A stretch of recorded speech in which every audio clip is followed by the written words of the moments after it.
My Epicooler Portable AC is marketed as a compact cooling device that supposedly cools rooms quickly, lowers electricity costs, and delivers powerful cooling from a tiny machine. But the real question is it real cooling or just marketing?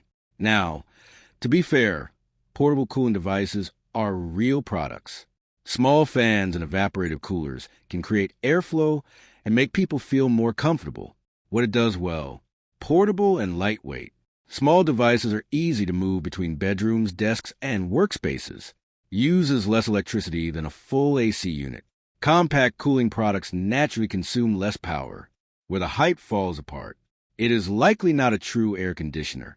This is the biggest issue. Many products in this category function more like evaporative coolers or fans instead of compressor-based AC systems. Cooling is usually localized. You may feel cooler near the device without significantly lowering room temperature.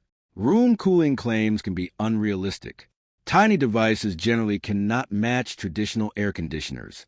So, real cooling or just marketing? Short answer: some real cooling, but probably much less than the ad suggests.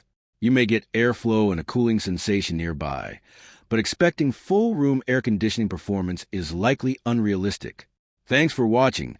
Don't forget to like and subscribe for more videos.